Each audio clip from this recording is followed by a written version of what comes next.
নিয়ে আসছেন আমার জন্য? রাসূল সাল্লাল্লাহু আলাইহি ওয়াসাল্লাম বলেন, তিনটা জিনিস নিয়ে আসছি। কয়টা? তিনটা। আত-তাহিয়াতু লিল্লাহি ওয়াস সালাওয়াতু ওয়াত তাইয়্যিবাত। কয়টা? কয়টা? তিনটা।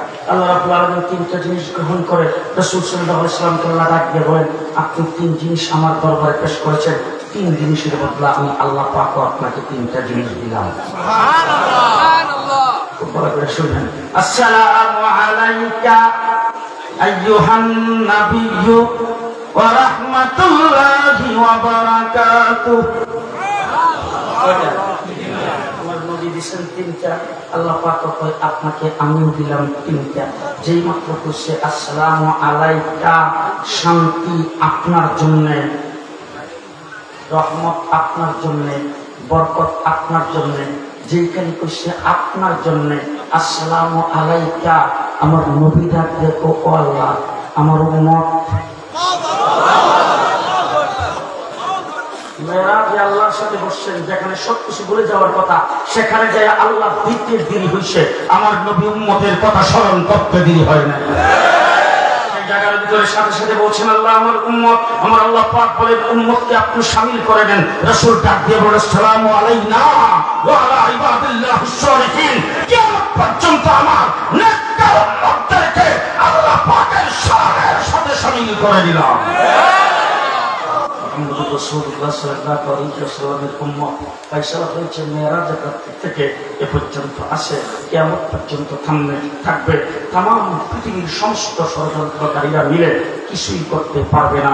তার আরেকটা কারণ ভিতরে রয়েছে, সেই কারণটা হলো হযরত মূসা আলাইহিস সালামের নাম শুনছেন তো? মূসা আলাইহিস সালামের উম্মতের সংখ্যা 6 লাখ। কয় লাখ? 6 লাখ। সুযোগ সুবিধা কি? মান্না ওয়াস সালওয়া। কথা কয় যেই মাত্র খাবার একটা ভিসের পেটে খিদা লাগছে, গরম গরম খাবার,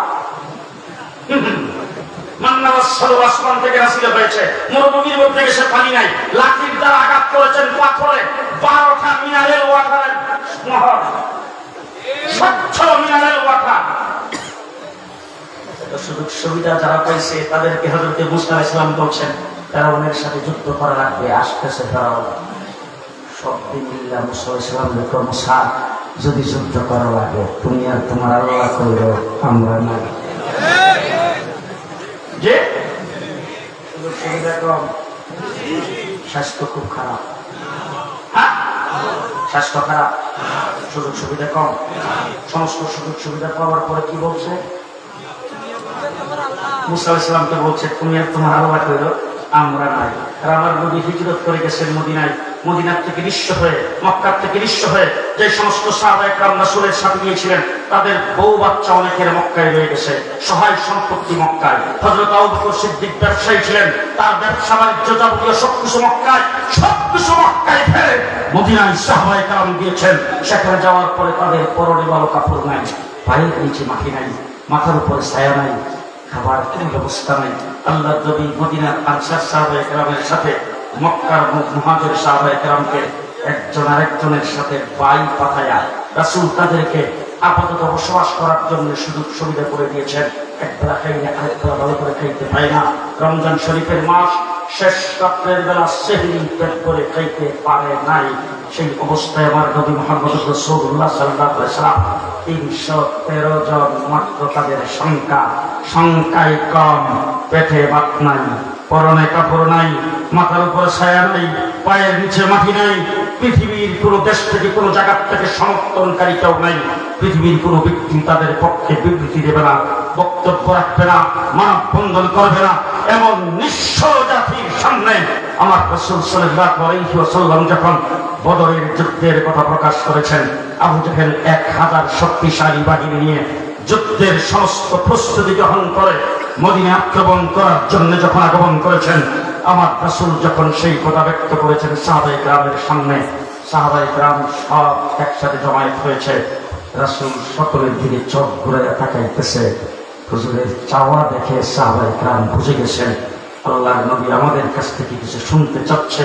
আল্লাহর নবীর সামনে সাহাবায়ে কেরাম দাঁড়ায় যে কথা বলছেন, সেই কথাটা মনে রাখা আপনারা সবাই বাড়িতে যাবেন।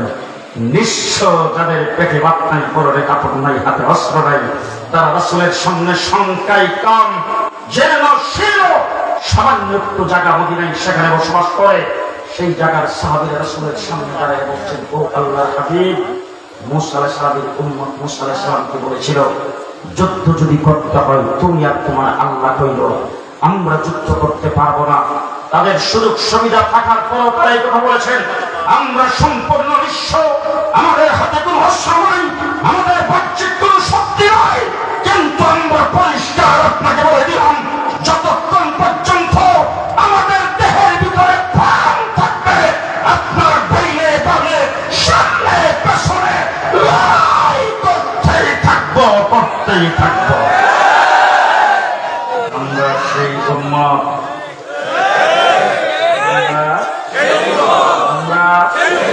সেই উম্মত।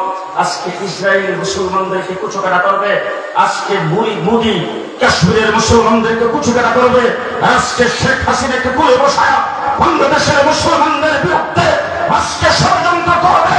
মিস্টার মোদি সাহেবকে বলতে চাই, বাংলাদেশের বিরুদ্ধে ষড়যন্ত্র করার আগে একটু আফগানিস্তানের দিকে তাকাও।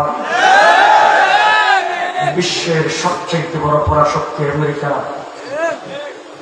আফগানিস্তানের মুজাহিদদের কাছে টিকতে পারে না, সেখান থেকে চাইঙ্গা কইরা বিদায় হয়েছে। মিস্টার মোদি সাহেবকে বলবো, আমেরিকার লোকেরা প্রেম করে। মিস্টার মোদি সাহেব, আপনি দুটি পড়েন, দুটি সামলান।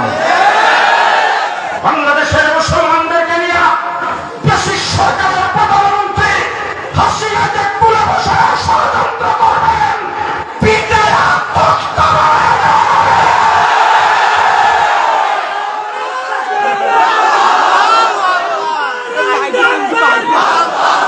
আজকে পরিষ্কার ভাষায় বলা যাচ্ছে, মিস্টার মোদি সাহেব, আপনার রাষ্ট্র বড়, আমাদের চতুর্দিকে আপনি গাও করে রেখেছেন, আপনার অস্ত্র বেশি, আপনার সৈন্য বেশি, আপনার মানব সরঞ্জাম বেশি, আপনার সব কিছু বেশি, আপনার ক্ষমতা বেশি, কিন্তু আমরা মুসলমান হিসাবে আপনার কি ক্ষমতা আছে সেটা দেখার আমাদের টাইম নাই। বলেন, বলেন। ১.৫ মাস পর্যন্ত রিমান্ডে ছিলাম ডিবি অফিসে, কি পরিমাণ নির্যাতন করেছেন সেইগুলি আপনাদের সামনে বলার টাইম নাই। একটি কথা শুধু বলে যাচ্ছি, 7টা টিম আমাকে রাত্র দিন 24 ঘন্টা খাড়া করে রেখে জিজ্ঞাসাবাদ করত। যখনই যে টিম সামনে আসতো, প্রথম কথাটা আঙ্গুলুচা করে বলতেন, তুই পাকিস্তানিরা থাকা, তুই পাকিস্তানিরা থাকা, তোর হাফিজ জুজুর ছিল পাকিস্তানিরা থাকা, তোর মুফতি আমিন ছিল পাকিস্তানিরা থাকা, তোর শাইখুল হাদিস ছিল পাকিস্তানিরা থাকা, তোর মুফতি আব্দুল রহমান ছিল পাকিস্তানিরা থাকা। আকাবের উলামায়ে কেরামের নাম ধরে ধরে গালিগালাজ করত পাকিস্তানিরা থাকার বলে। আমি আপনাদেরকে জিজ্ঞেস করতে চাই, শালবাড়ির মুফতি সাহেব এখানে আছেন, আমার বন্ধুবর হযরত মাওলানা ইউনূস সাহেব এখানে আছেন, মুফতি উলামায়ে কেরাম এখানে আছেন। 54 বছরের বাংলাদেশে কোন মসজিদের ইমাম, কোন একজন আলেম, কোন মসজিদের মুয়াজ্জিন, কোন মাদ্রাসার একজন শিক্ষক পাকিস্তানের পক্ষে একটা শব্দ উচ্চারণ করেছে আজকে কেউ দেখাইতে পারবে না।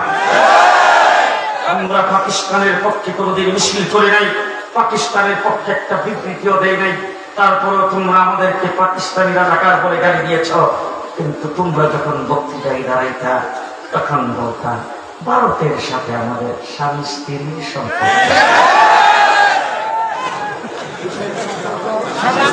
স্বামী স্ত্রীর সম্পর্ক, ভারতের উন্নয়ন আমাদের উন্নয়ন, ভারতের উন্নতি আমাদের উন্নতি।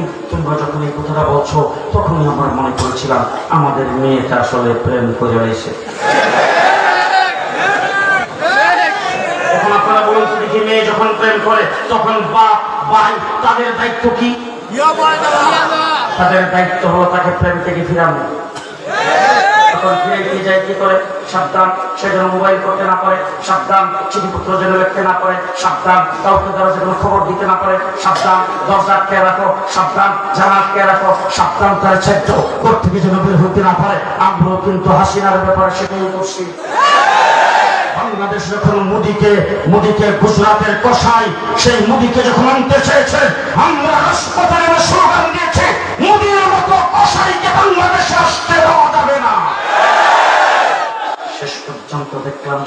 বাধাই কোন কাজ হয় নাই, আমাদের মেয়েটা প্রেমও করছে, ভাগ্যও চলে গেছে। ঠিক কিনা বলেন? মেয়ে যখন ভাগ্য চলে গেছে, এখন আমাদের প্রথম দায়িত্ব হলো, মিস্টার মোদি তোমার কাছে আমাদের মেয়ে দিয়ে দেব না,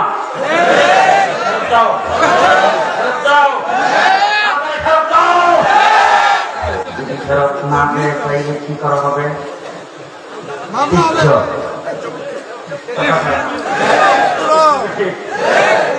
শেখ হাসিনাকে যদি মোদি ফেরত দেয়, আজকে প্রকাশ্য 15 বছর যে হত্যাকাণ্ড করেছে,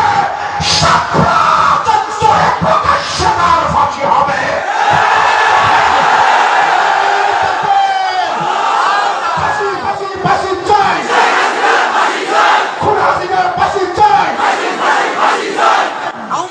আমার বন্ধুগণ, আর যদি ফেরত না আসে, তাকে যদি ফেরত আনা না যায়, পরিষ্কার অবশ্যই বললাম, বাংলাদেশে আওয়ামী লীগের স্থান হবে না,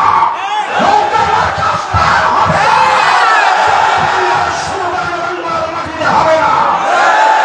বাংলাদেশে 70-90 বছরের মুসলমান হিসাবে স্লোগান হবে একটা। আপনারা বলতে পারবেন? বলতে পারবেন? সবাই বলতে পারবেন? সবাই বলতে পারবেন? জোরে আওয়াজ করে বলতে হবে, না।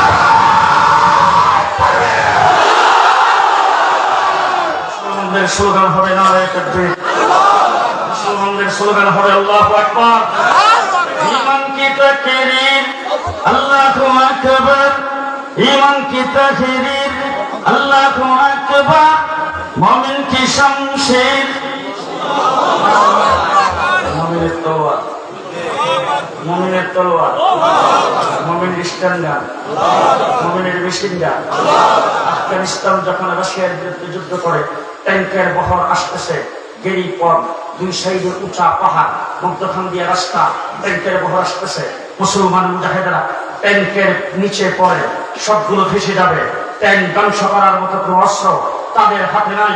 মুসলমানদের কমান্ডার ডাক দিয়ে বলছেন, আল্লাহু আকবারের স্লোগান দাও। মুসলিম মুজাহিদরা আল্লাহু আকবার বলে যখন আওয়াজ করেছে, ট্যাঙ্কের বহরে দাউ দাউ করে আগুন জ্বলে গেছে। সেই আল্লাহু আকবারের স্লোগান হলো মুসলমানের স্লোগান। আওয়ামী ব্রিটিশ সরকার ক্ষমতায় থাকতে বলেছে, সেই নারায়ে তাকবীরের স্লোগান হলো রাজাকারদের স্লোগান, সাম্প্রদায়িক স্লোগান। যারা আল্লাহু আকবারের স্লোগানকে রাজাকারের স্লোগান বলেছেন, সাম্প্রদায়িক স্লোগান বলেছেন, যারা মুসলিম শব্দটাকে তারা সহ্য করে না, যারা বাংলাদেশের আলেম ওলামায়ে কেরামকে নিকৃষ্ট জাতি হিসাবে মনে করে তাদের উপর নির্যাতন নির্বিচারে গুলি চালিয়েছেন, যারা পিলখানায় 57 জন আর্মি অফিসারকে হত্যা করে আজকে বাংলাদেশের লক্ষ লক্ষ কোটি কোটি টাকা বিদেশে দান করে দেশটাকে তলাবিহীন জুড়িতে পরিণত করেছে, তাদেরকে বাদ দিয়ে যে বিপ্লব বাংলাদেশে হয়েছে, এই বিপ্লবের পরে আগামী দিনে এই বাংলাদেশ হবে ইসলামের বাংলাদেশ।